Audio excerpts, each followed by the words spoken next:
Zach Edey is probably the most polarizing player of the 2024 NBA Draft because despite winning Player of the Year awards and setting NCAA tournament records, the discourse on him ranges greatly.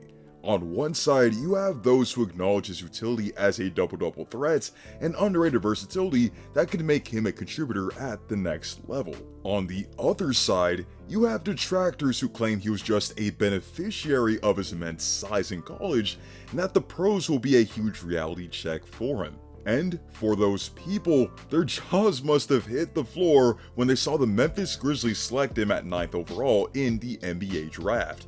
In this video, we'll look into Edey's strengths and weaknesses and analyze his potential fit with the Memphis Grizzlies to understand why they took him in the first place. Before we begin, be sure to leave a like on the video as each like makes a massive difference for the channel, and be sure to sub to the channel for even more content like this. It is indeed true that the collegiate game is different from the pros and that players' games don't always translate when they get there. However, Zach Edey didn't become an accomplished collegiate athlete by chance, with him having traits that will aid him in the NBA.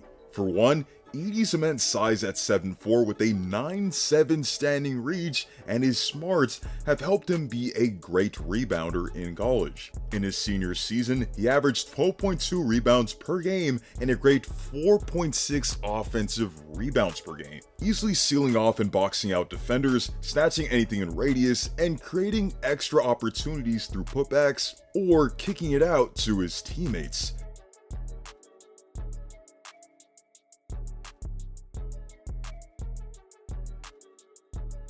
Edey's size at north of 280 pounds also allows him to be an imposing force as a screen setter, with his screens being difficult to navigate and him punishing defenses with his ability as a roller and finisher with his soft touch around the rim. Edey also has utility in dribble handoff situations, and his playmaking extends to his utilization in the post. Edey was exceptional at positioning and sealing off defenders in the post, and it was a clear mismatch anytime he was seen with single coverage. Edey's prowess in the post means that teams often doubled to prevent what seemed to be an automatic score. But even with help thrown at him, he would still drop step or simply just receive the ball and lay it in, given his immense size. Moreover, what will help Edey at the next level is his ability to playmake out of the post. One of the biggest criticisms of Edey into draft day is that his back-to-the-basket style of play can't be replicated in the NBA because the frequency of post-ups among bigs, especially the role players, have diminished over the years due to analytics. However, while I do agree that Edey isn't going to bully his way to 25 points per game on the low block like he did at Purdue, him being double-teamed on the block and his ability to read where the help is coming from can create easy opportunities for his teammates. Edey constantly found cutters when help was shown or kicked it out to three-point shooters, exemplifying that he can benefit the team despite not having the touches he had in the post at Purdue. Other things to know about Edey is that he has a much better mobility and agility than people give him credit for. Edey posted a faster lane agility time than both Alex Sarr and Donovan Clingham in the draft combine. And even watching him at Purdue, he saw that running the floor and has the size and instincts to be a good rim protector, with teams shooting 7% worse at the rim when he was on the floor. He doesn't chase blocks, doesn't fall for pump fakes often, and demonstrates that he can be utilized well in drop coverage. He showed all of this as well as his potential as a help defender in his summer league debut against the Utah Jazz, where he dropped 14 points, 15 rebounds, and 4 blocks, and his mobility looked rather impressive.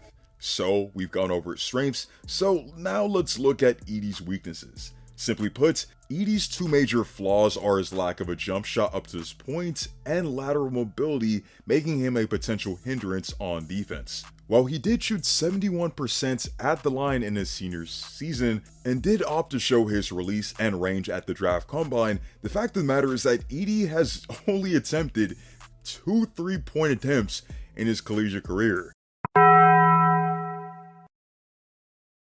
with both of those coming in his senior season. Edey obviously doesn't have any on-ball creation ability or a very diverse offensive skill set, so with a not so great well-rounded offensive game and that lack of an outside shot, Edey's presence on the floor could shrink the floor for the Memphis Grizzlies, as this team was 6th in three-point attempts in 2023 when they're fully healthy, but were second to last in three-point percentage.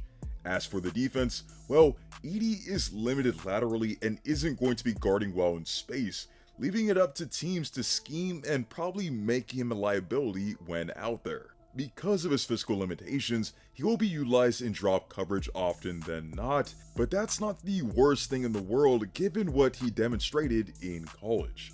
Overall, Zach Edey isn't going to be some perennial all-star that gets lumped in the conversation of the best big men in the league. But the thing is, that's perfectly fine for a Memphis team that will be competitive in the West next season. In both 2022 and 2023, when the Memphis Grizzlies were healthy, a big need for the team was size, as their starting center in Jaren Jackson Jr. caught flack for averaging a mere 5.5 rebounds per game for his NBA career. Edey is a great rebounder who can dominate on the offensive glass, plays well out of the post, can be a pick and roll partner with one of the better pick and roll ball handlers in the league in Ja Morant, and with Jaren Jackson Jr. supporting him in the front court as a former Defensive Player of the Year, Edey's defense isn't going to be a nightmare on the floor by any means. I have high hopes for Edey as a more than serviceable big in Memphis next season, but I'd love to hear your thoughts on him in the comment section down below. What are your honest thoughts on Zach Edey? Is he an overhyped prospect who shouldn't have been drafted that high? Or is he a fine player whose skill sets will be more than appreciated on a Memphis team that's trying to compete next season? Let me know in the comment section down below. Be sure to leave a like on the video, as each like makes a massive difference for the channel. And if you want more breakdowns on 2024 NBA draft prospects that are killing it right now in Summer League, be sure to check out my last video on Reed Shepherd. Hope to see you all in the next one, and stay tuned.